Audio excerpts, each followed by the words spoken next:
The disciples have just got back. Remember last week they were on their way, sent out 2 by 2 to go announce the gospel, even though they didn't have a full understanding of that gospel. Yet Jesus empowered them with his own strength, with his own message, with his own gospel, good news. And they went out, and they did that. And today we see them coming back. The disciples come back to Jesus, telling him all the things that they have seen and done. The word that was preached, the healings that were wrought, the demons that were sent astray. And Jesus tells them now to come and rest, to come away from that, and to take some time to recharge, to take some time to fill yourself now with the Spirit of God, so that once again you can pour it out in loving service. For we are filled by God, and then that same Spirit is to be poured out as we empty ourselves for God. Being emptied, we are then refilled by God. God gives us, God fills us, God shares with us his blessings, not so that we keep them on our own, not so that we keep them to ourselves, but rather that we share them, that we express them, and that we lead others to him. We see as they are on their way to their place of rest, they don't quite get there, because the people have been touched by the apostles. They may not have gotten the whole story. They may not have seen the whole message in those apostles, but they saw enough. They saw enough of Jesus in that situation to go now and follow. And a great crowd. If each of the apostles came back and brought even a few people with them, they magnified the crowd now 12 times over.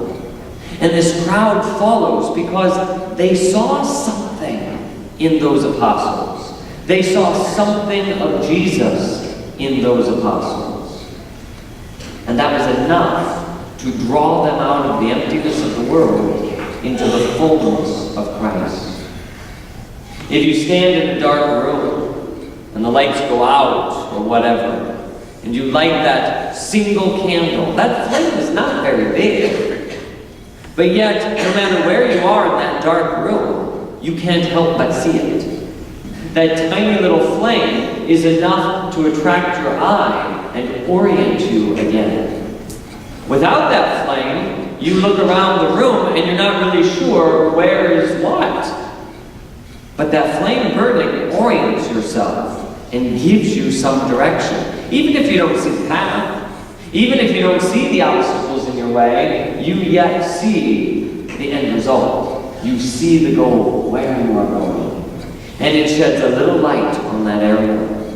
That's what the apostles did. They themselves were not Jesus. They themselves could not fix all the world's problems. They couldn't remove all of the obstacles. They couldn't give all of the healing. There was still darkness, but yet they gave enough light to give people a direction.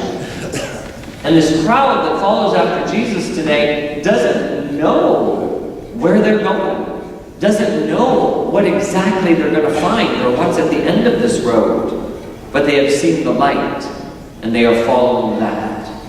And that is good enough. Because Jesus responds to that. That yearning for him, he responds to immediately. He wants to take his own rest. He wants to take his apostles elsewhere. But because there is the desire, because there is the need, he responds to it. We don't have to go far, and Jesus will come the rest of the way to us. We may not, again, see the obstacles in our way.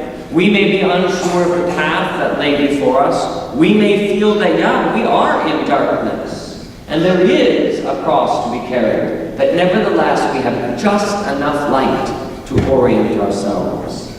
And that is good enough. And so Jesus sends his disciples, and he sends us to meet the needs of those people. And he gathers them together. And in this and the next Gospels coming up in the next several weeks, this story continues. And we see how Jesus cares for his people, how he gathers them together, how he feeds them and nourishes them, how he teaches them. He gives them what they need because there is an emptiness, there is a darkness. And he wants to give them something to fill that. And he wants to give them light to show that. And he wants to do the same thing for us. You and I live in a world of darkness.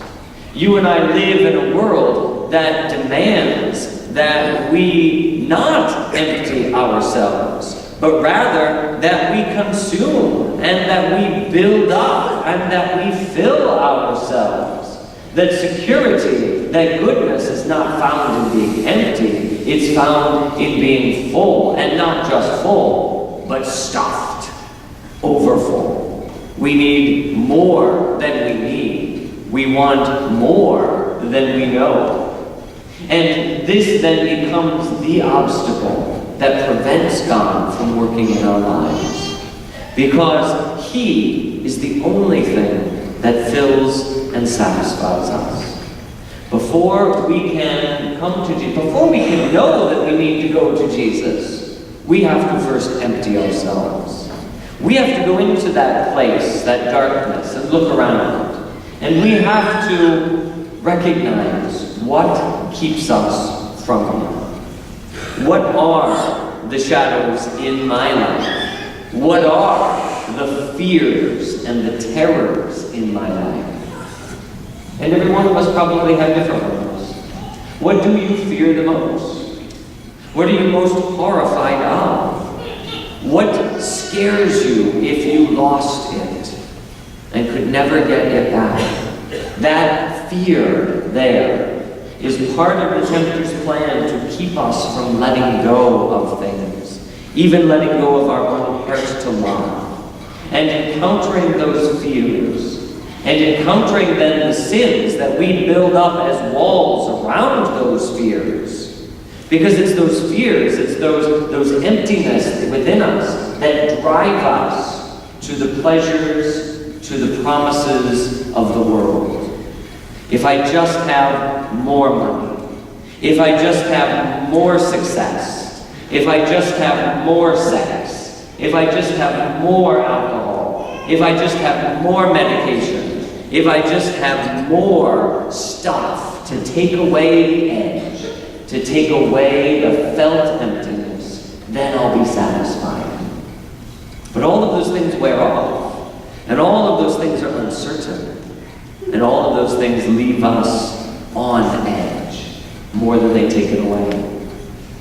Jesus today wants to come into our emptiness. He wants to fill us.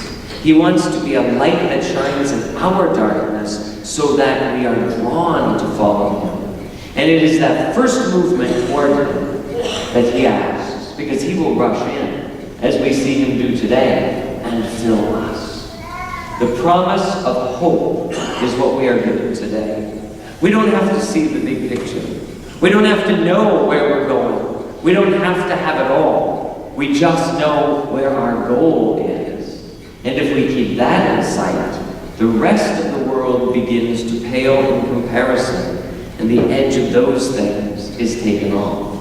Because ultimately, God wants to love us, and he wants to fill us, and he wants to give us his very self, as we will see in the coming chapters of this gospel. And so, like the apostles then, he challenges us, and he sends us out to feed the hungry world, to shine little lights in the world, because all of us are called to be shepherds in a world where there are none. You and I are the shepherds of God in some sense. We're the flock on one hand, but we're the shepherds on the other hand, because we have in our areas of life responsibilities, and we have the ability then to show others the light of Jesus Christ. And it may not be complete, it may not be total, but whatever light you have, show it.